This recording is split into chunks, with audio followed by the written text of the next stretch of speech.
This is a video review of the control panel inside the RV. Just going to review it from top to bottom. Nothing needs to be touched here, as this is the indicator for the solar.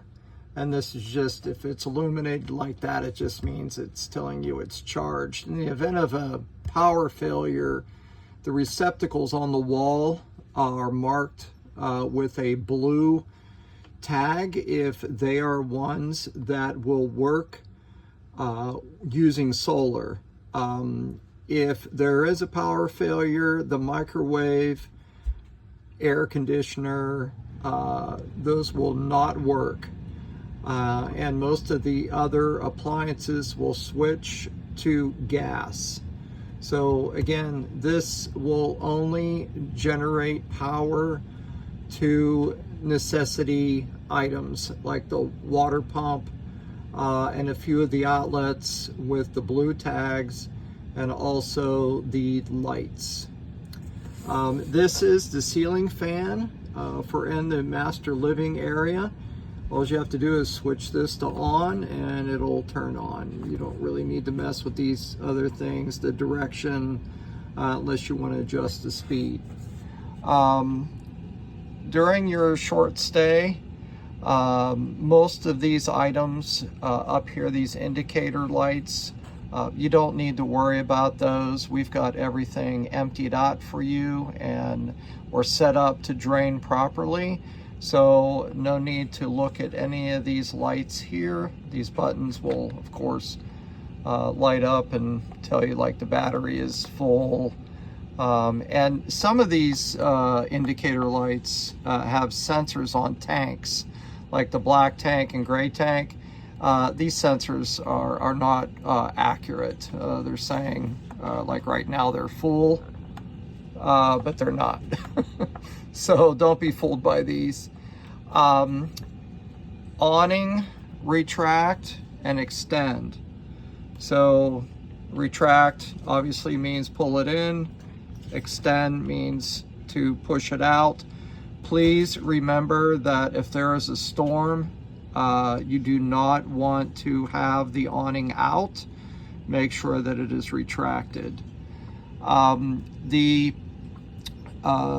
gas, electric, and water, because we're using city type hookups for local water, you will not need to run the water pump. The only time you would need that is in the event that the power goes out and for some reason you don't have any water. You would be able to run the water through the pump. The electric, this is for the water heater, and as long as there's electricity to the campground, you can leave it just set up as electric. In the event of a power failure, you can switch this to gas, and it'll use propane to heat the water. Tank heaters, you obviously here in Florida, you will not need any of this. These are all lights across the bottom here. You'll probably be using this more than anything.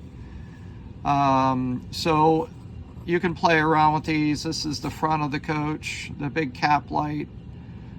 Makes it look like a praying mantis. Safety is underneath. Porch is exactly that, outside by the awning. And there's awning LED lights. Floodlights are more base lights, and also a aft side on the other side of the RV, opposite of the door, there's a big LED floodlight. Interior, these and ceiling, these are all above head lights inside the actual cabin. Something that's extremely important is that do not touch any of these buttons along the bottom here. These are the slide outs. They are already set, they're fixed, and if you try to pull them in or out, you could potentially produce damage to the coach. This over here is for hot weather, freezing temperatures. Of course, in Florida, you're not going to need that. So hopefully this answers any questions you might have, but feel free to give us a call at 661-965-8750.